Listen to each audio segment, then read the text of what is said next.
ପ୍ରଚଣ୍ଡ ଖରାରେ ବାରିରେ ମିଳୁଥିବା କଞ୍ଚା ଆମ୍ବରେ ସର୍ବତ ପ୍ରସ୍ତୁତ କରିବା ଅତି ସହଜରେ ଆଉ କମ୍ ସମୟରେ ଥଣ୍ଡା ଥଣ୍ଡା କଞ୍ଚା ଆମ୍ବର ସର୍ବତ ସୁପର ଟେଷ୍ଟି। ତେବେ ଚାଲନ୍ତୁ ଏକୁ ବନେଇବା ଷ୍ଟାର୍ଟ କରିବା। ଷ୍ଟାର୍ଟ କରିବା ପୂର୍ବରୁ ମୋ ଚ୍ୟାନେଲରେ ଯଦି କିଏ ନୂଆ ଅଛନ୍ତି ମୋ ଚ୍ୟାନେଲକୁ ସବସ୍କ୍ରାଇବ୍ କରିଦେବେ। ଆଶା କରୁଛି ଭିଡ଼ିଓ ନିଶ୍ଚୟ ଭଲ ଲାଗିବ। ଭଲ ଲାଗିଲେ ସାଙ୍ଗମାନଙ୍କ ସହିତ ସେୟାର କରିବେ।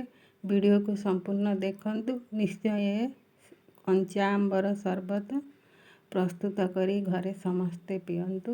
ଆଉ କେମିତି ହେଇଛି ନିହାତି କମେଣ୍ଟ ବକ୍ସରେ କମେଣ୍ଟ ଦେବେ। ଏହି ସର୍ବତକୁ ଚାହିଁଲେ କିଛି ଦିନ ଷ୍ଟୋର କରିକି ରଖିପାରିବେ।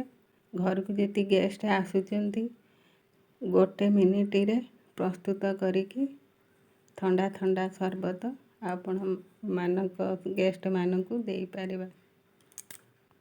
ଯେତେବେଳେ ଇଚ୍ଛା ହେବ ଥଣ୍ଡା ଥଣ୍ଡା ପିଇବାକୁ ଚାହିଁଲେ ଆପଣମାନେ ବି ପିଇପାରିବେ।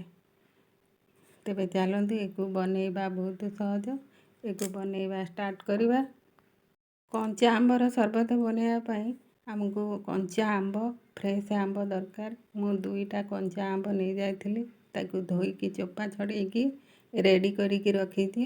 ଏଇଠି ଗୋଟେ ପ୍ରେସର କୁକର ନେଇଯାଉଛି। ସେଠି 1 କପ୍ ପାଣି ଦେଇକି ଆମ୍ବକୁ ଆମେ ପ୍ରଥମେ ସିଝେଇ ନେବା।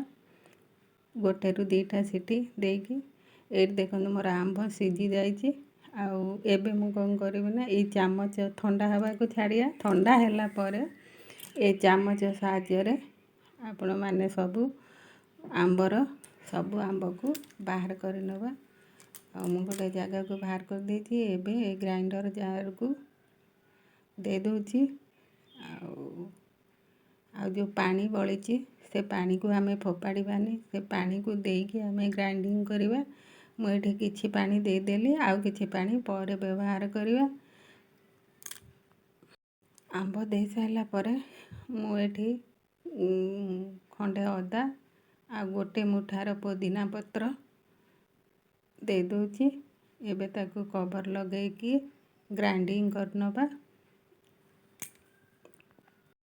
ଏଇଠି ଦେଖନ୍ତୁ ମୋ ଗ୍ରାଇଣ୍ଡିଙ୍ଗ ମୋର ହେଇଯାଇଛି ପୁରା ଫାଇନ୍ ପେଷ୍ଟ। ଏକୁ ଆମେ ଗୋଟେ ଛାଙ୍କୁଣି ସାହାଯ୍ୟରେ ଛାଙ୍କି ନେବା। ଛାଙ୍କି ନେଲା ଫଳରେ ଆମର ଯାହା ବି ଖଦଡ଼ ଅଂଶ ରହୁଛି ସେ ବାହାରି ଆସିବ। ଏଇଠି ଦେଖନ୍ତୁ ମୁଁ ସବୁ ଯାକ ଛାଙ୍କିକି ରେଡ଼ି କରିକି ଗୋଟେ ସାଇଡ଼ରେ ରଖିଦେଲି। ଏବେ ନେବା ଗୋଟେ ଜାଗା ନେଇଯିବା।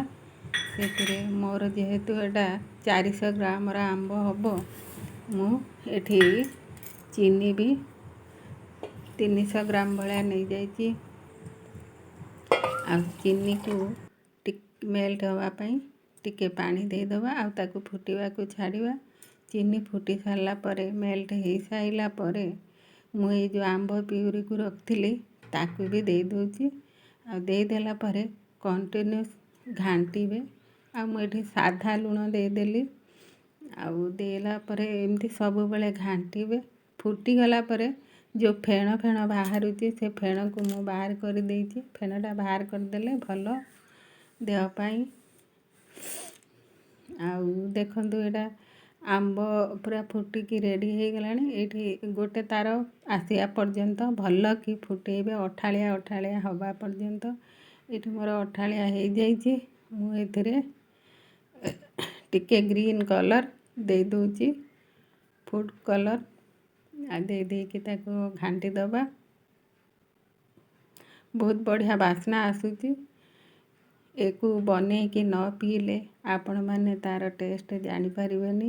ପୁରା ଆତ୍ମା ଶାନ୍ତି ହେଇଯିବ ଯଦି 1 ଗ୍ଲାସ୍ ପିଉଛନ୍ତି ଖରାରେ। ଆଉ ଏଠି ମୁଁ କଳା ଲୁଣ ଦେଇଥିଲି। ଆଉ ଗୋଟେ ଜଲଜିରାକୁ 2 ପ୍ୟାକେଟକୁ ଦେଇଦେଉଛି।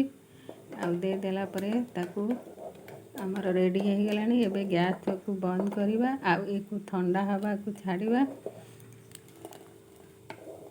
ଏକୁ ଥଣ୍ଡା ହେଇଗଲା ପରେ ଗୋଟେ ଏୟାର ଟାଇଟ୍ ଡବାରେ ଆପଣମାନେ ଫ୍ରିଜରେ ରଖିପାରିବେ। ଆଉ ଯେତେବେଳେ ଗେଷ୍ଟ ଆସିବେ ଆପଣମାନେ ଗ୍ଲାସ୍କୁ ଓଜାଡ଼ିବେ, ପାଣି ଢାଳିବେ, ଆଉ ଗେଷ୍ଟମାନଙ୍କୁ ପିଇବାକୁ ଦେବେ। ଆଉ ଗେଷ୍ଟମାନେ ଜାଣିପାରିବେନି ଏଇ ସର୍ବତଟା କେଉଁଥିରେ ତିଆରି ହେଇଛି। ଏତେ ଟେଷ୍ଟି ଥିଲା, ଏତେ ଶାନ୍ତି ଲାଗିଲା ପିଇଲା ପରେ। ଏଇଠି ଦେଖନ୍ତୁ ମୁଁ ପ୍ରସ୍ତୁତ କରିଦେଇଛି 4 ଗ୍ଲାସର ସରବତ। ଆଉ କେତେ ସୁନ୍ଦର ଦେଖାଯାଉଛି ଆଖିକି। ଆଖିକି ଯେତିକି ସୁନ୍ଦର, ପିଇବାକୁ ବି ସେତିକି ଟେଷ୍ଟ। ନିଶ୍ଚୟ ଏ କଞ୍ଚା ଆମ୍ବର ସରବତର ମଜା ନିଅନ୍ତୁ। ରହୁଛି। ଜୟ ଜଗନ୍ନାଥ।